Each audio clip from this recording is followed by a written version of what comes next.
Um,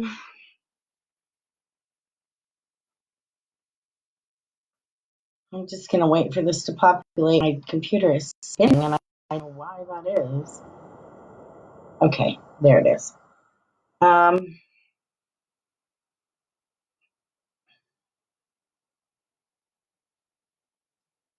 Why is this not doing what I want it to?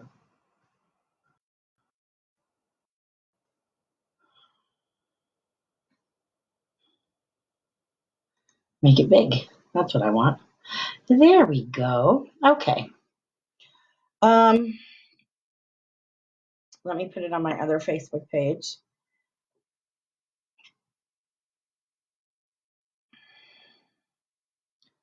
Nobody's here yet. Just me.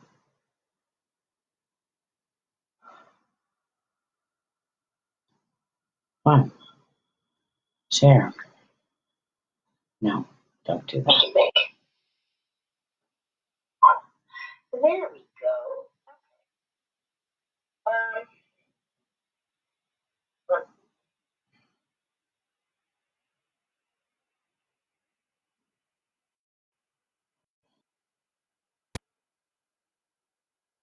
no, don't do that. Turn the volume all the way down. All right, now a few things that I wanted to. Hi, Carol. How are you?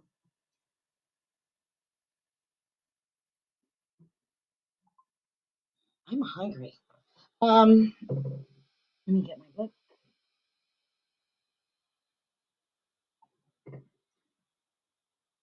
All right. So here's a couple things. There is now like a shelter in place in Oklahoma County. Hey. So I want you guys to take this seriously because I'm afraid that a lot of you are not. And you might think, well, young people aren't going to get this and die.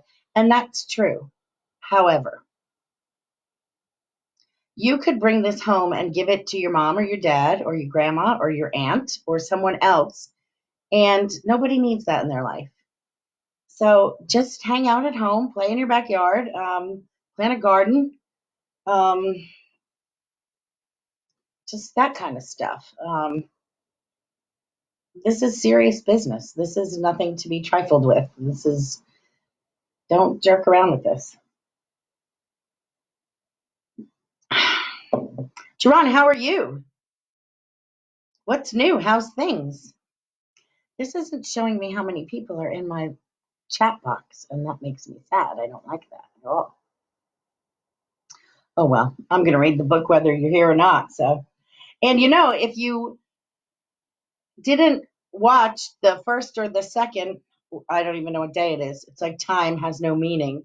We're all in this nebulous split place where there is no time. You can go back and watch the other ones and catch up. So,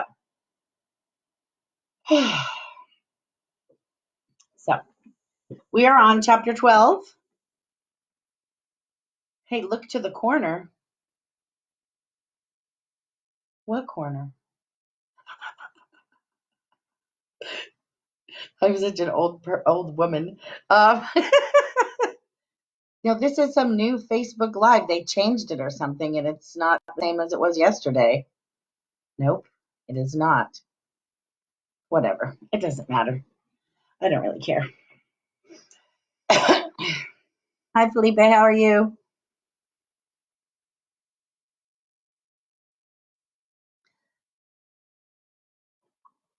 So, you guys that missed it. And Antonia, why are you Ivan? What's that about, please? Explain yourself. You're confusing me because I thought you were a different person. Anyway, so I said it. I'm going to say it one more time. Take this very seriously because, yes, it's true that young people are not getting as sick as older people like me, but you could bring this home and you don't want to be responsible for getting your family sick. So just be cool. Be cool. Stay home. Do something, make a garden, make a fountain, make a fountain in your backyard. So, all right. Chapter 12. Peter's first battle. While the dwarf and the white witch were saying this miles away, the beavers and the children were walking on hour after hour into what seemed a delicious dream.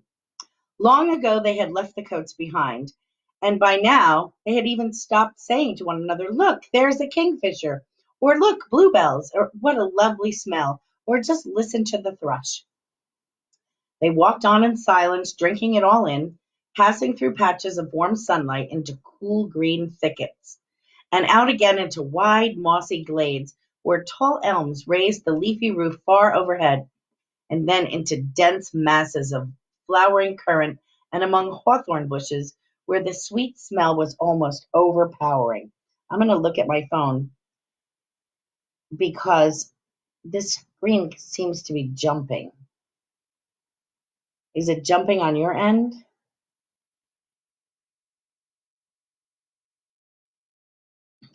Technology is not my thing. Books, I like books. Oh, look, see, it's a cool book. It's got all of the books, 7 books in here. They had just They had been just as surprised as Edmund when they saw the winter vanishing and the whole wood passing in a few hours from January to May. They hadn't even known for certain, as the witch did, that this was what would happen when Aslan came to Narnia. But they all knew that it was her spells that had produced the endless winter, and therefore they all knew when the magic spring began, something had gone wrong, and badly wrong with the witch's schemes. And after the thaw had been going on for some time, they all realized that the witch would no longer be able to use her sledge. And after that, they didn't hurry so much, and they allowed themselves more rests and longer ones. They were pretty tired by now, of course, and not what I'd call bitterly tired, only slow and feeling very dreamy and quiet inside, as one does when one is coming to the end of a long day in the open. Susan had a slight blister on her heel. They had left the course of the big river some time ago, and for one had to turn a little to the right, that meant a little bit to the south, to reach the place of the stone table. Even if this had not been their way, I'm taking this off. They would have kept to the river valley once the thaw began, but with all the melting snow, the river was soon in flood, a wonderful, roaring, thundering yellow flood, and their path would have gone under water. And now the sun got low, and the light got redder, and the shadows got longer, and the flowers began to think about closing. Not long now, said Mr. Beaver, and began leading them uphill across some very deep. I lost my place. Some very deep, springy moss, and it felt really nice under tired feet. In a place where only tall grass grew very wide apart.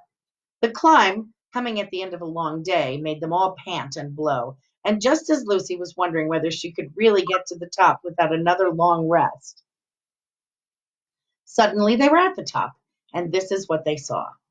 They were on a green open space from which you could look down on the forest spreading as far as one could see in every direction except right ahead. And there, far to the east, there was something twinkling and moving.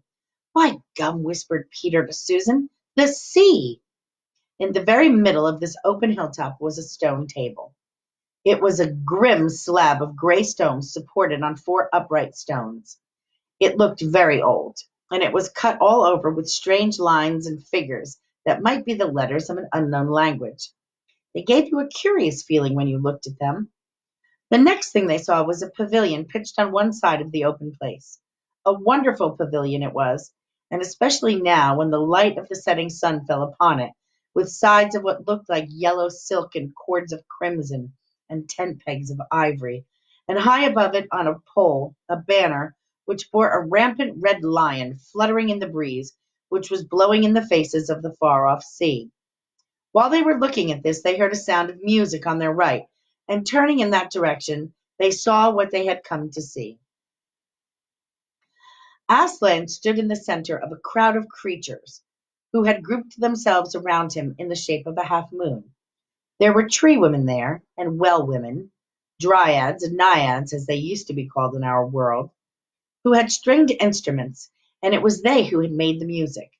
There were 4 great centaurs. The horse part of them was like huge English farm horses, and the man part was like stern but beautiful giants. There was also a unicorn, and a bull with the head of a man, and a pelican, and an eagle, and a great dog. And next to Aslan stood 2 leopards, of whom he carried one whom carried his crown, and the other his standard. But as for Aslan himself, the beavers and the children did not know what to do or say when they saw him. People who have not been in Narnia sometimes think that a thing cannot be good and terrible at the same time. If the children had ever thought so, they were cured of it now. For when they tried to look at Aslan's face, they just caught a glimpse of the golden mane and the great, royal, solemn, overwhelming eyes, and they found they couldn't look at him and went all trembly. Go on, whispered Mr. Beaver. No, whispered Peter, you first.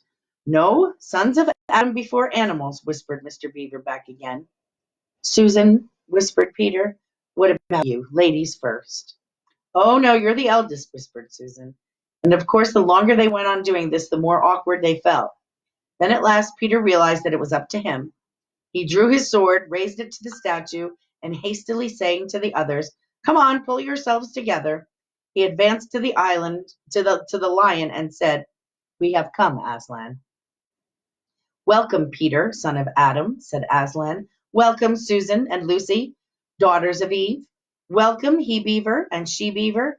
His voice was deep and rich, and somehow took the fidgets right out of them. They now felt glad and quiet, and it didn't seem awkward to them to stand and say nothing. And where is the 4th? Asked Aslan. He has tried to betray them and joined the White Witch, oh Aslan, said Mr. Beaver. And then something made Peter say, it was partly my fault, Aslan. I was angry with him, and I think that helped him to go wrong. And Aslan said nothing either to excuse Peter or to blame him, but merely stood looking at him with great unchanging eyes. And it seemed to all of them that there was nothing to be said.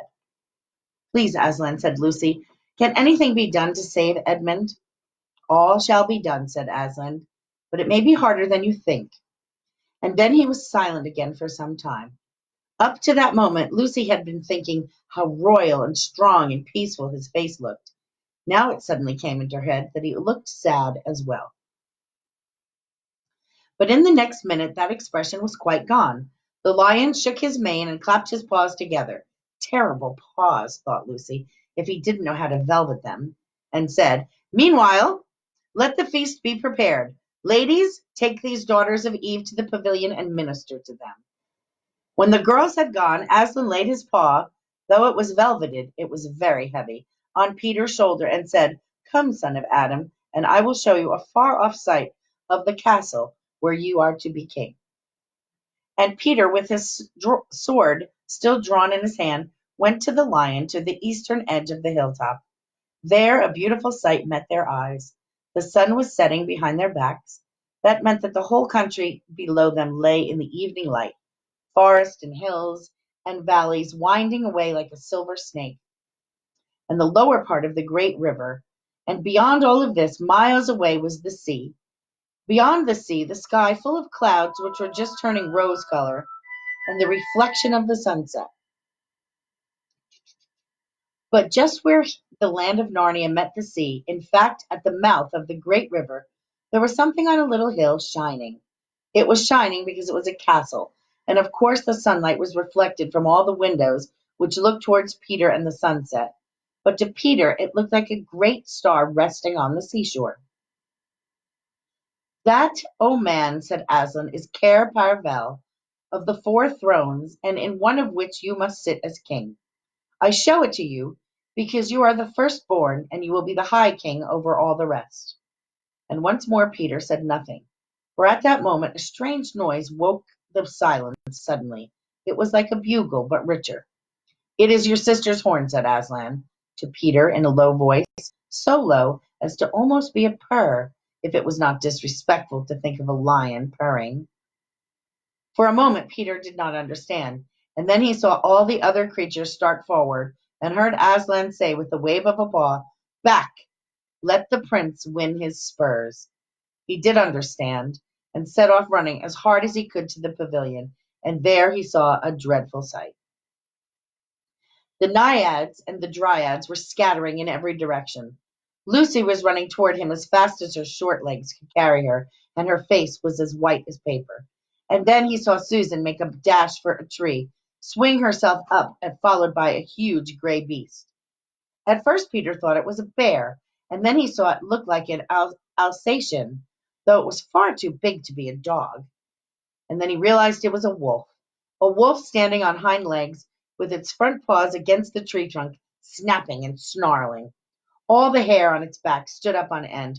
Susan had not been able to get higher than the second big branch. One of her legs hung down low, so that her foot was only an inch or two beyond the snapping teeth. Peter wondered why she did not get higher or take a better grip. And then he realized that she was going to faint, and if she fainted, she would fall off. Peter did not feel very brave. Indeed, he felt he was going to be sick. But that made no difference to what he had to do. He rushed straight up to the monster and aimed a slash of its sword at his side. That stroke never reached the wolf. Quick as lightning, it turned around, its eyes flaming and its mouth wide open in a howl of anger. If it had not been so angry that it simply had to howl, it would have gotten him by the throat at once. As it was, though all this happened too quickly for Peter to think at all, he had just time to duck down and plunge his sword as hard as he could between the brute's forelegs into its heart. There came a horrible, confused moment when, like something in a nightmare, he was tugging and pulling, and the wolf seemed neither alive nor dead, and its bared teeth knocked against his forehead, and something was blood and heat and hair. A moment later, he found that the monster lay dead, and he had drawn his sword out of it and was straightening his back, rubbing the sweat off of his face and out of his eyes, and he felt tired all over. Then, after a bit, Susan came down from the tree. She and Peter felt pretty shaky when they met, and I won't say there wasn't kissing and crying on both sides, but in Narnia no one thinks any the worse of you for that. Quick, quick, shouted the voice of Aslan. Centaurs, eagles, I see another wolf in the thicket. There behind you, he just started away. After him, all of you. He will be going to his mistress. Now is your chance to find the witch, and rescue the fourth son of Adam. And instantly, with the thunder of hooves and the beating of wings, a dozen or so of the swiftest creatures disappeared into the gathering darkness. Peter, still out of breath, turned and saw Aslan close at hand. You have forgotten to clean your sword, said Aslan. And it was true. Peter blushed when he looked at the bright blade and saw it all smeared with the wolf's hair and blood. He stooped down and wiped it clean on the grass, and then wiped it quite dry on his coat. Hand it to me and kneel, son of Adam, said Aslan. And when Peter had done so, he struck him with the flat of the blade and said, Rise up, Sir Peter Wolfsbane, and whatever happens, never forget to wipe your sword. So now we're on chapter 13. And I want to see what's happening here because there's a lot of things. Oh, look at all the other people that showed up. Hello, you guys. Chapter 13, Deep Magic from the Dawn of Time. Now we must get back to Edmund.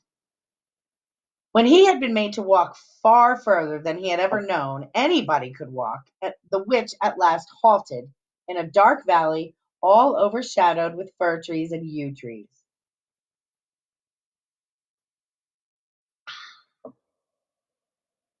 Edmund simply sat down and lay on his face, doing nothing at all, and not even caring what was going to happen next, provided they would let him lie still.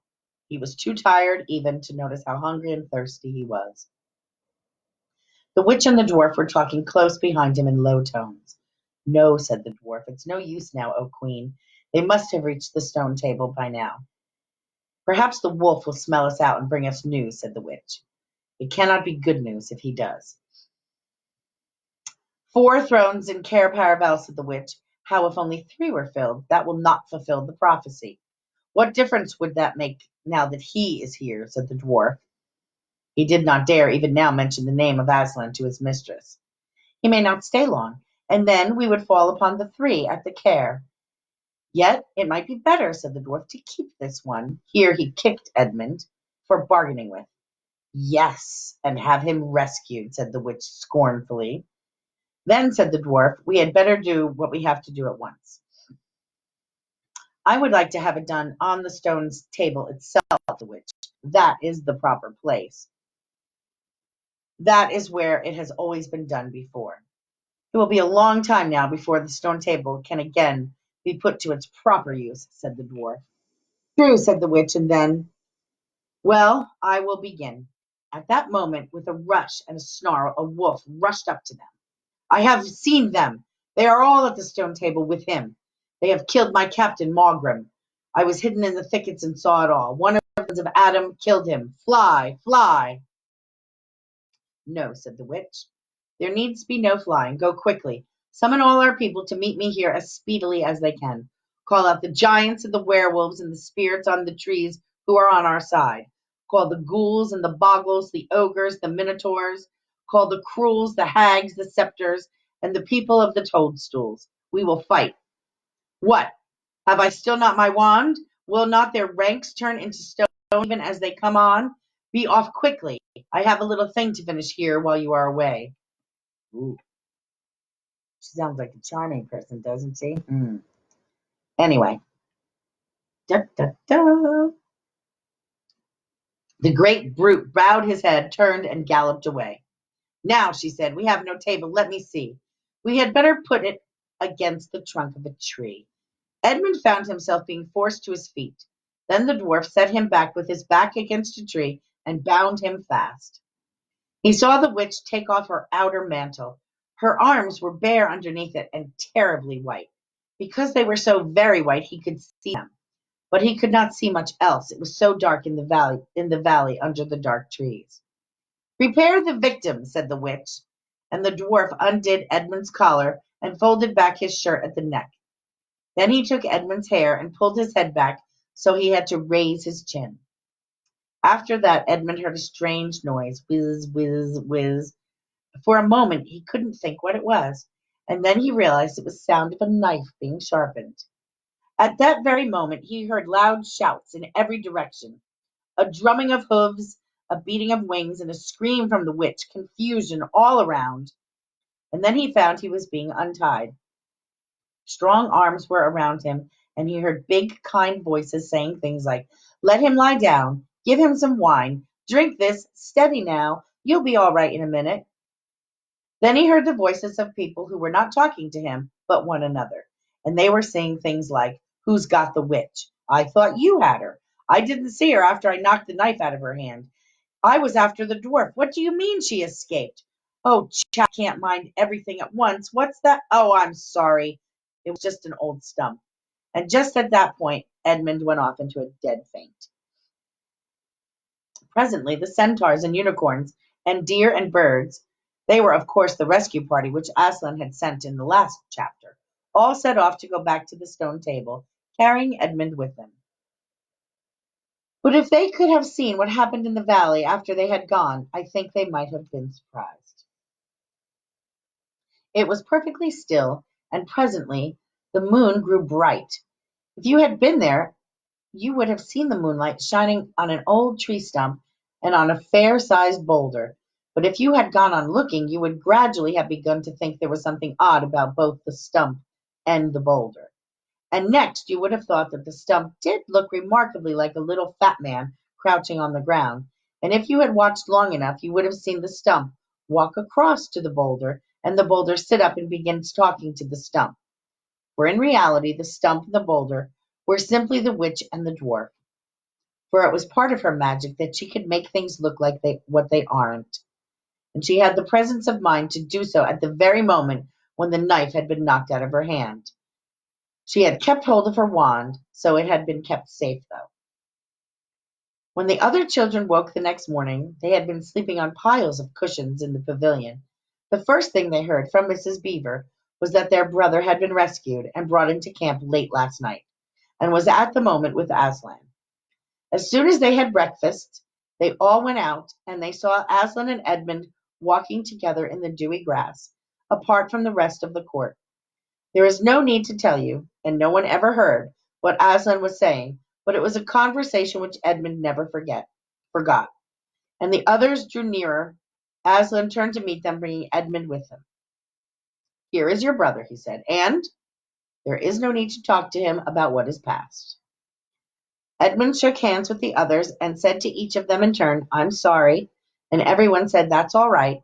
And then everyone wanted very hard to say something which would make it quite clear that they were all friends with him again, something ordinary and natural. And of course, no one could think of anything in the world to say.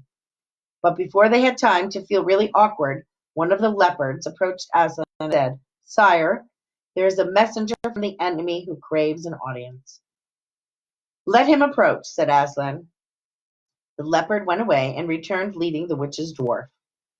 What is your message, son of earth? Said Aslan.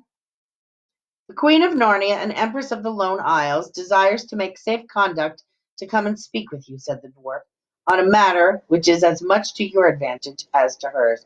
Queen of Narnia, indeed, said Mr. Beaver. Of all the peace, Beaver, said Aslan. All names will soon be restored to their proper owners. In the meantime, we will not dispute about them. Tell your mistress, son of earth, that I grant her safe conduct on condition that she leaves her wand behind at that great oak. This was agreed to, and the two leopards went back to the dwarf to see that the conditions were properly carried out. But supposing she turns the two leopards into stone, whispered Lucy to Peter. I think the same idea had occurred to the two leopards themselves. At any rate, as they walked off, their fur was all standing up on their back, and their tails were bristling like a cat when they see a strange dog. It's all right, whispered Peter. He wouldn't send them if it wasn't safe. A few minutes later, the witch herself walked out onto the top of the hill and came straight to the scene and stood before Aslan. The three children, who had not seen her before, felt shudders running down their backs at the sight of her face. There were low growls among all the animals present. Though it was bright sunshine, everyone suddenly felt cold. The only two people present who seemed to be quite at ease were Aslan and the witch herself. It was the oddest thing to see those two faces, the golden face and the dead white face, so close together. Not that the witch looked Aslan exactly in the eyes. Mrs. Beaver particularly noticed this. You have a traitor there, Aslan, said the witch. And of course, everyone present knew that she meant Edmund. But Edmund had got past thinking about himself, about all he had been through, and after the talk that he had that morning, he just went on looking at Aslan. It didn't seem to matter what the witch said. Well, said Aslan, his offense was not against you.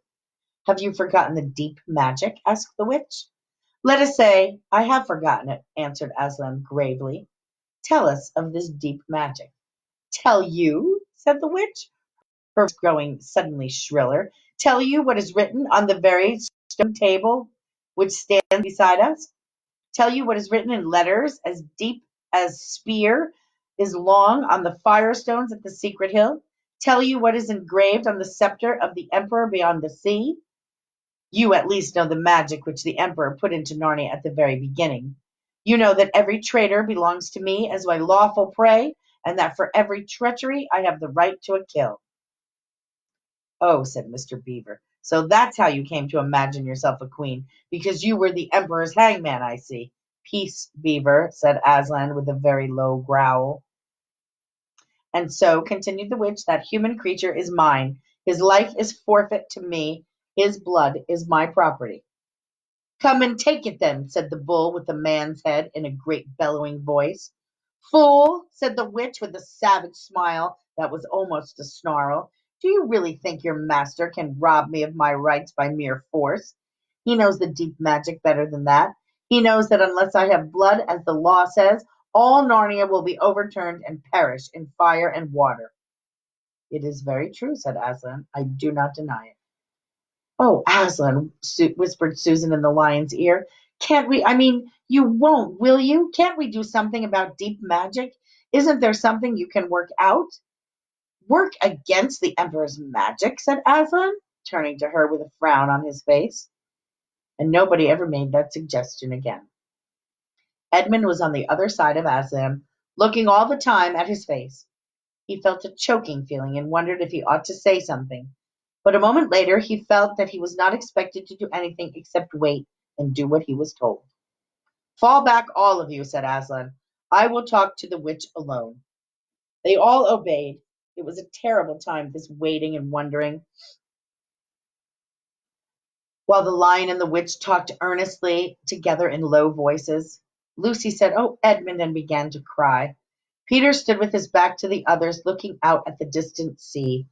The beavers stood holding each other's paws with their heads bowed. The centaurs stamped uneasily with their hooves, and everyone became perfectly still in the end, so that you noticed even small sounds, like a bumblebee flying past, or the birds in the forest below them, or the wind rustling the leaves. And still the talk between Aslan and the White Witch went on. At last they heard Aslan's voice. You can all come back, he said. I have settled the matter. She has denounced the claim on your brother's blood, and all over the hill there was a noise as if everyone had been holding their breath and suddenly now had begun breathing again, and then a murmur of talk.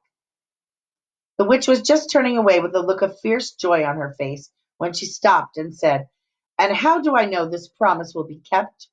Hurrah! Said Aslan, half rising from his throne, and his mouth opened wider and wider until the roar grew louder and louder, and the witch, after staring for a moment with her lips wide apart, picked up her skirts and fairly ran for her life. Chapter 14. As soon as the witch had gone, Aslan said, We must move from this place at once. It will be wanted for other purposes.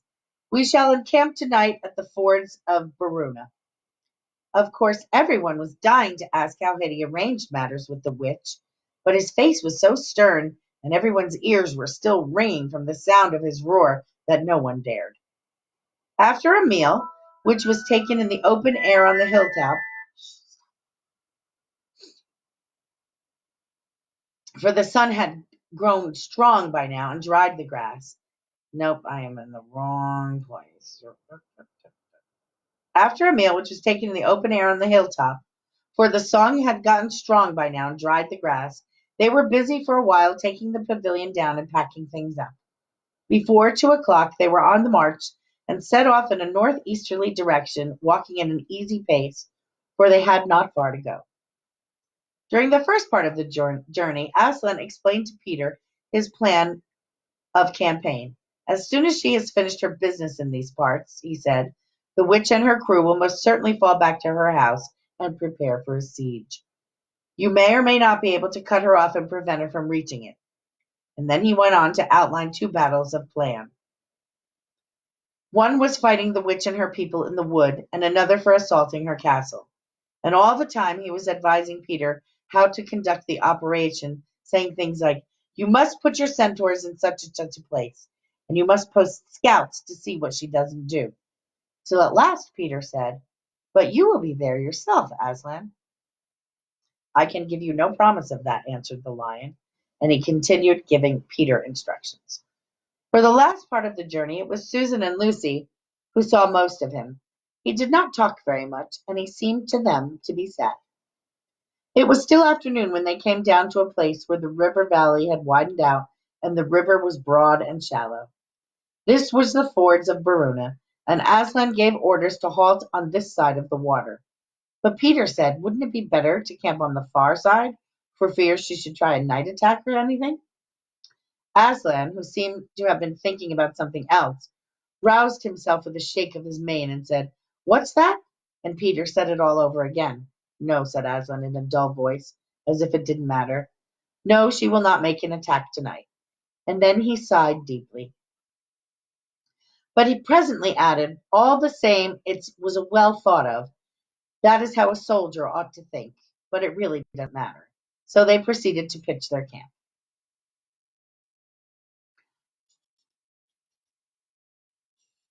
Aslan's mood affected everyone that evening.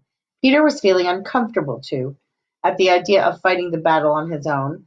The news that Aslan might not be there had come as a great shock to him. Supper that evening was a very quiet meal. Everyone felt different how different it had been the previous night, or even in the morning. It was as if the good times, having just begun, were already drawing to the end. This feeling affected Susan so much that she couldn't get to sleep when she went to bed. And after she had lain counting sheep and turning over and over, she heard Lucy give a long sigh and turn over just beside her in the darkness. "Can't you get to sleep either?" said Susan. "No," said Lucy. "I thought you were asleep." "I say, Susan." "What?" "I've a most horrible feeling, as if something is hanging over us." "Have you? Because as a matter of fact, so have I." "Something about Aslan," said Lucy. "Either some dreadful thing is going to happen to him, or something dreadful that he's going to do." "There's been something wrong with him all afternoon," said Susan. "Lucy, what was that he said about not being able to be with us at the battle? You don't think he could be stealing away and leaving us, do you?" "Where is he now?" said Lucy. "Is he here in the pavilion?" "I don't think so." "Susan, let's go outside and have a look around. We might see him." "All right, let's," said Susan. "We might just as well be doing that as lying awake here." And very quietly, the girls groped their way among the other sleepers and crept out of the tent. The moonlight was bright, and everything was quite still, except for the noise of the river chattering over the stones. Then Susan caught Lucy's arm and said, "Look!" On the far side of the campground, where the trees began, they saw the lion slowly walking away from them into the wood. Without a word, they both followed him. He led them up the steep slope out of the river valley and then slightly to the right, apparently by the very same route which they had used that afternoon in coming from the hill of the stone table. On and on he led them in dark shadows and out in pale moonlight, getting their feet wet with heavy dew. He looked somehow different from the Aslan they knew. His tail and his head hung low, and he walked slowly as if he were very, very tired. Then, when they were crossing a wide open place where there were no shadows for them to hide in, he stopped and looked around. It was no good trying to run and hide, so they came toward him. When they were closer, he said, "Oh, children, children, why are you following me?" "We couldn't sleep," said Lucy, and then felt sure that she need say no more, and that Aslan knew all that they had been thinking. "Please, may we come with you wherever you're going?" asked Susan. "Well," said Aslan, and he seemed to be thinking. Then he said, "I should be glad of company tonight, and yes, you may come, if you will promise to stop when I tell you, and after that leave me to go on alone." "Oh, thank you, and we will," said the two girls. Forward they went again, and one of the two girls walked on each side of the lion, and how slowly he walked! His great royal head drooped so that his nose nearly touched the grass. Presently he stumbled and gave a low moan. "Aslan, oh dear Aslan," said Lucy, "what is wrong? Can't you tell us?" "Are you ill?" asked Susan. "No," said Aslan, "I am sad and lonely. Lay your hands on my mane so that I can feel you there, and let us walk like that." So the girls did what they would never have dared to do without permission, and what they had longed to do since they first saw him, buried their cold hands in the beautiful sea of fur and stroked it, and so doing walked with him. And presently they saw they were going up the slope of the hill to where the stone table stood. They went up at the side where the trees came furthest up, and when they got to the last tree, it was the one that had some bushes around it. Aslan stopped and said, "Oh, children, here you must stop, and whatever happens, do not let yourselves be seen. Farewell." And both the girls cried bitterly, though they hardly knew why, and clung to the lion and kissed his mane and his nose and his paws and his great sad eyes. Then he turned from them and walked out onto the top of the hill. And Lucy and Susan crouching in the bushes looking after him, and this is what they saw. A great crowd of people were standing all around the stone table, and though the moon was shining, many of them carried torches, which burned with evil-looking red flames and black smoke. But such people! Ogres with monstrous teeth, and wolves and bull-headed men, spirits of evil trees and poisonous plants, and other creatures whom I won't describe, because if I did, grown-ups probably would not let you read this book. Cruels and hags and incubuses, wraiths and horrors and ifrits and sprites, orcsnees and woozes and ettins. I don't know what any of those things are. In fact, here were all those who were on the witch's side, and whom the wolf had summoned at her command. And right in the middle, standing by the table, was the witch herself. A howl and a gibber of dismay went up from the creatures when they first saw the great lion pacing toward them, and for a moment even the witch seemed to be struck by fear. Then she recovered herself and gave a wild, fierce laugh. "The fool!" she cried. "The fool has come! Bind him fast!" Lucy and Susan held their breaths, waiting for Aslan's roar and his spring upon the enemies, but it never came. Four hags, grinning and leering, yet also at first hanging back and half afraid of what they had to do, had approached. "Bind him, I say," repeated the witch. The hags made a dart at him and shrieked with triumph when they found that he made no resistance at all. Then others, evil dwarfs and apes, rushed in to help them, and between them they rolled the huge lion over on his back and tied all his four paws together, shouting and cheering as if they had done something brave. Though, had the lion chosen, one of those paws could have been the death of all of them. But he made no noise, even when the enemies, straining and tugging, pulled the cord so tight that they cut into his flesh. They began to drag him toward the stone table. "Stop," said the witch. "Let him first shaved." Another roar of mean laughter went up from her followers as an ogre with a pair of shears came forward and squatted down by Aslan's head. Snip, snip, snip went the shears, and masses of curling gold began to fall to the ground. Then the ogre stood back, and the children, watching from their hiding place, could see the face of Aslan looking small and different without its mane. The enemies also saw the difference. "Why, he's only a great cat after all," cried one. "Isn't that what we were so afraid of?" said another. And they surged round Aslan, jeering at him and saying things like, "Poor, poor puss! How many mice have you caught today, cat? Would you like a saucer of milk?" "Oh, how can they?" said Lucy, tears streaming down her cheeks. "The brutes!" For now the first shock was over, and the shorn face of Aslan looked to her braver and more beautiful and more patient than ever. "Muzzle him," said the witch. And even now, as they worked about his face putting on a muzzle, one bite from his jaws could have cost two or three of them their hands. But he never moved. This seemed to enrage all of the rabble. Everyone was at him now. Those who had been afraid to come near him, even after he was down, found their courage. In a few moments, the girls could not even see him. So thickly was he surrounded by this crowd of creatures, kicking him and hitting him and spitting on him. At last the rabble had had enough of this, and they began to drag the bound and muzzled lion to the stone table, some pulling and some pushing. He was so huge that even when they got him there, it took all their effort to hoist him onto the surface. There were more tying and tightening of the cords. "The cowards! The cowards!" sobbed Susan. "Are they still afraid of him even now?" When once Aslan had been tied, and tied so he was really a mass of cords, and lay on the flat stone, a hush fell on the crowd. Four hags, holding four torches, stood at the corner of the table. The witch bared her arms as she had bared them the previous night, when it had been Edmund instead of Aslan. Then she began to whet her knife.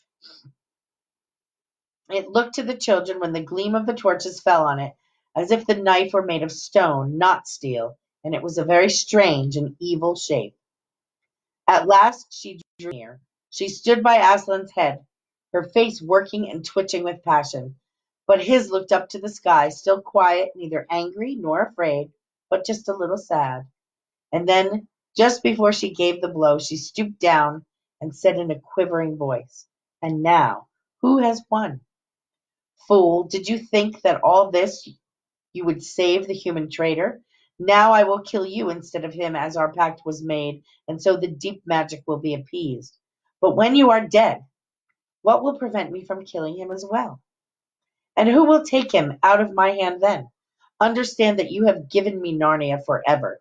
You have lost your own life, and you have not saved his. In that knowledge, despair and die. The children did not see the actual moment of the killing. They couldn't bear to look and covered their eyes. Chapter 15.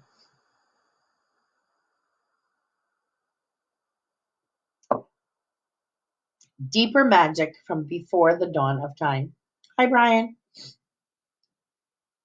While the two girls still crouched in the bushes with their hands over their faces, they heard the voice of the witch calling out, "Now, follow me all, and we will set about what remains of this war. It will not take us long to crush the human vermin and the traitors now that the great fool, the great cat, lies dead." At this moment, the children were for a few seconds in a very great danger. For with wild cries and noise of skirling pipes and shrill horns blowing, the whole of that vile rabble came sweeping off the hilltop and down the slope right past their hiding place. They felt the spectres go by them like a cold wind, and they felt the ground shake beneath them of the gathering feet of the minotaurs, and overhead there was a flurry of foul wings and a blackness of vultures and giant bats. At any other time they would have trembled with fear. But now the sadness and shame and the horror of Aslan's death so filled their minds that they hardly even thought of it. As soon as the wood was silent again, Susan and Lucy crept out into the open hilltop. The moon was getting low, and the thin clouds were passing across her, but still they could see the shape of the lion lying dead in his bonds. And both they knelt in the wet grass and kissed his cold face and stroked his beautiful fur, what was left of it, and cried till they could cry no more. And then they looked at each other and held each other's hands for mere loneliness and cried again, and they were silent. And at last Lucy said, "I can't bear to look at that horrible muzzle. I wonder could we take it off." And so they tried. After a lot of working at it, for their fingers were cold and it was now the darkest part of the night, they succeeded. And when they saw his face without it, they burst out crying again and kissed it and fondled it and wiped away the blood and the foam as they could. And it was all the more lonely and hopeless and horrid than I know how to describe. "I wonder, could we untie him as well?" said Susan presently. But the enemies, out of pure spitefulness, had drawn the cord so tight that the girls could make none of the knots. I hope no one who reads this book has been quite as miserable as Susan and Lucy were that night. But if you have been up all night and cried until you had no more tears left in you, you will know that there comes in the end a sort of quietness. You feel as if nothing is ever going to happen again. At any rate, that is how it felt to these two girls. Hours and hours seemed to go by in this dead calm, and they hardly noticed that they were getting colder and colder. But at last Lucy noticed two other things. One was the sky on the east side of the hill was a little less dark than it had been an hour ago, and there was some tiny movement going on in the grass at her feet. At first she took no interest in this. What did it matter? Nothing mattered now. But at last she saw what it was. She saw that whatever it was had begun to move up the upright stones of the table. And now whatever they were moving on Aslan's body. She peered closer. They were little gray things. "Oh," said Susan from the side of the table, "how beastly! These tiny little mice are crawling all over him. Go away, you little beasts." And she raised her hand to frighten them away. "Wait," said Lucy, who had been looking more closely. "Can't you see what they're doing?" Both girls bent down and stared. "I do believe," said Susan, "but how queer! They're nibbling away at the cords." "That's what I thought. I think they're friendly mice." "Poor little things, they don't realize he's dead. They think it'll do some good untying him." It was quite definitely lighter by now. Each of the girls noticed for the first time the white face of the other. They could see the mice nibbling away, dozens and dozens, even hundreds of little field mice, and at last, one by one, the ropes were all gnawed through. The sky in the east was whitish by now, and the stars were getting fainter, all except one big low one on the eastern horizon. They felt colder than they had been all night, and the mice crept away again. They cleared away the remains of the gnawed ropes, Aslan more like himself without them. Every moment his dead face looked nobler as the light grew and they could see it better. In the wood behind them, a bird gave a chuckling sound. It had been so still for hours and hours that it startled them. Then another bird answered it, and soon birds were singing all over the place. It was quite definitely early morning now, not late night. I'm so cold, said Lucy. So am I, said Susan. Let's walk about a bit. And they walked to the eastern edge of the hill and looked down. The one big star had almost disappeared. The country all looked gray, but beyond, at the very end of the world, the sea showed pale. The sky began to turn red. They walked to and fro more times than they could count between the dead Aslan and the eastern ridge, trying to keep warm, and oh, how tired their legs felt. Then at last, as they stood for a moment looking out towards the sea and Cair Paravel, which they could see just now making it out, the red turned to gold along the line where the sea and the sky met. At that very moment, they heard from behind them a loud noise, a great cracking, a deafening noise, as if a giant had broken a giant's plate. What's that? Said Lucy, clutching Susan's arm. I feel afraid to turn around, said Susan. Something awful is happening. They're doing something worse to him, said Lucy. Come on. And she turned, pulling Susan around with her.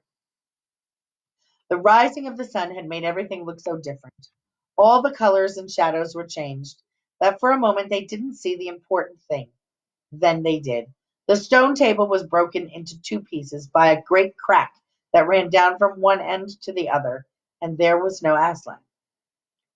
Oh, no, cried the two girls, rushing back to the table. Oh, it's too bad, sobbed Lucy. They might have left the body alone. Who's done it? Said Susan. What does it mean? Is it magic? Yes, said a great voice behind their backs. It is more magic. They looked around, and there, shining in the sunrise, larger than they had seen him looking before, shaking his mane, for it had apparently grown again, stood Aslan himself. Oh, Aslan! Cried the two children, staring up at him, almost as much frightened as they were glad. Aren't you dead then, dear Aslan? Said Lucy. Not now, said Aslan. You're not you're not, asked Susan in a shaky voice, and she couldn't bring herself to say the word ghost. Aslan stooped his golden head and licked her forehead. The warmth of his breath and a rich sort of smell that seemed to hang upon his hair came all over her. Do I look like it? He said. Oh, you're real. Oh, Aslan, cried Lucy, and both girls flung themselves on him and covered him with kisses. But what does it all mean? Asked Susan. It means, said Aslan, that though the witch knew the deep magic, there is a deeper magic still which she does not know. Her knowledge goes back only to the dawn of time. But if she could have looked a little further back into the stillness and the darkness before time dawned, she would have read there a different incantation. She would have known that when a willing victim who has committed no treachery is killed in a traitor's stead, the table would crack and death itself would start working backwards. And now? Oh, yes, now, said Lucy. Oh, children, I feel my strength coming back to me. Catch me if you can. He stood for a second, his eyes very bright, his limbs quivering, lashing himself with his tail. Then he made a leap over their heads and landed on the other side of the table. Laughing, though she didn't know why, Lucy scrambled over it to reach him. Aslan leaped again. A mad chase began. Round and round the hilltop he led them, now hopelessly out of their reach, now letting them almost catch his tail, now diving between them, tossing them into the air with his huge, beautiful paws, and catching them again, and now stopping unexpectedly, so that all three of them rolled over together in a happy, laughing heap of fur and arms and legs. It was a romp as no one had ever had except in Narnia, and whether it was more like playing with a thunderstorm or playing with a kitten, Lucy could never make up her mind. And the funny thing was that all three laid together, panting in the sun. The girls no longer felt the least bit tired or hungry or thirsty. And now, said Aslan, to business. I feel I am going to roar. You had better put your fingers in your ears. And now, and they did. And Aslan stood up, and when he opened his mouth to roar, his face became so terrible that they did not dare look at it. and they saw all the trees in front of him bend before the blast of his roaring, as the grass bends in a meadow before the wind. And then he said, "We have a long journey to go. You must ride on me." And he crouched down, and the children climbed onto his warm golden back. Susan sat first, holding on tightly to his mane, and Lucy sat behind, holding tightly onto Susan. And with a great heave, he rose underneath them and then shot off faster than any horse could go, downhill and into the thick of the forest. That ride, perhaps, was the most wonderful thing that happened to them in Narnia. Have you ever had a horse gallop while you sat on its back? Think of that, and then take away the heavy noise of hooves and the jingle of the bit, and imagine instead the noiseless padding of great paws. Then imagine instead of the black or gray or chestnut back of a horse, the soft roughness of golden fur, and the mane flying in the wind. And then imagine you were going about twice as fast as the fastest racehorse. But this is a mount that doesn't need to be guided and never grows tired. He rushes on and on, never missing his footing, never hesitating, threading his way with perfect skill between tree trunks, jumping over bush and briar and smaller streams, wading in the larger ones, swimming the largest of all. And you are riding not merely on a road or in a park, but right across Narnia in spring, down solemn avenues of beech and across sunny glades of oaks, through wild orchards of snow-white cherry trees, past roaring waterfalls and mossy rocks and echoing canyons, up windy slopes and alight with gorge brushes, and across the shoulders of heathery mountains. It was nearly midday when they found themselves looking down a steep hillside at a castle.